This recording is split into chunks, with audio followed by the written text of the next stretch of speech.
Carlson is here. Marcus, first of all, Russia really feeling the pinch, isn't it, as the West unveils various measures designed at expressing its displeasure over the annexation of Crimea.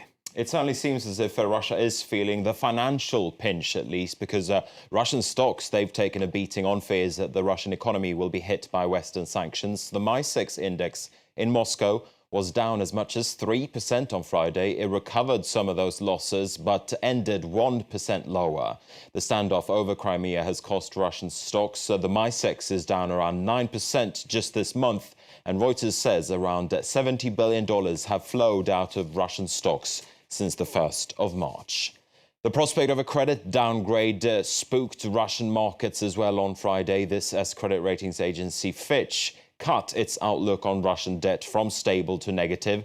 It's a warning that a downgrade could be on the cards. Fitch says it reflects the potential impact that sanctions could have on the Russian economy.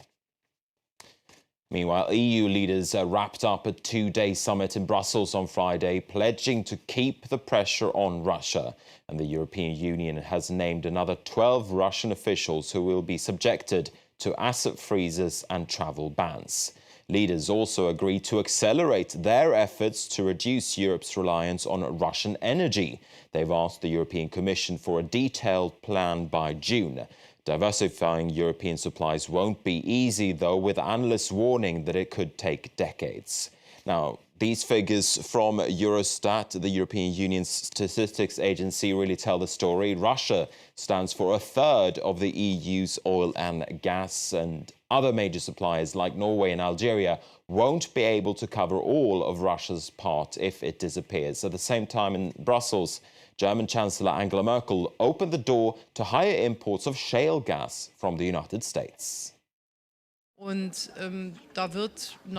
If the United States should decide to export gas won from fracking, they would need the infrastructure for that.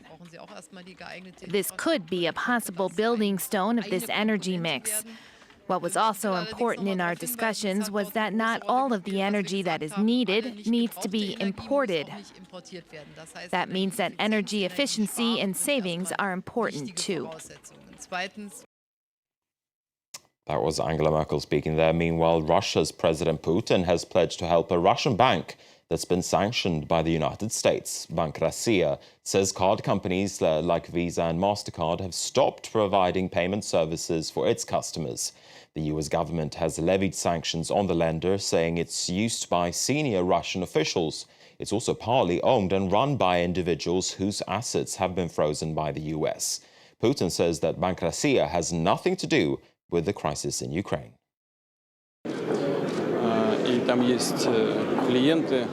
We should not only protect the bank, but also help in all possible ways to prevent this financial institution and its clients from negative consequences. As I've already said, I plan to open a personal account there, and I will arrange for my wages to be transferred there.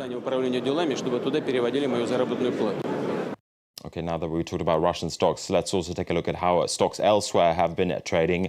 In the United States, we've seen the stock markets trading below the flat line. We saw some gains earlier, but as the fears crept in over the Ukraine crisis, we saw those stocks coming down. The Nasdaq was down around about 1% at the close. In Europe earlier, we saw a slightly different picture. We saw the indices trading higher, with the London FTSE 100 up 0.25%. The one big exception was the MY6 over in Moscow, which was down 1%, as I was telling you before at the close. If we look at some individual company news, shares in the German airline Lufthansa came under pressure on Friday. This as pilots at the flag carrier voted overwhelmingly in favor of going on strike.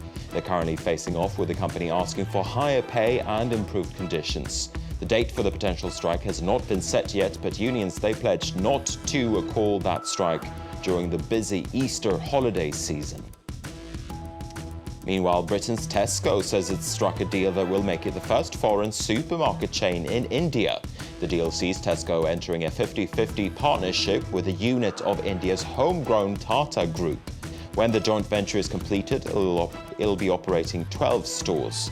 The Indian government opened up the country's $500 billion retail sector in 2012, but foreign supermarkets have so far been reticent to go in.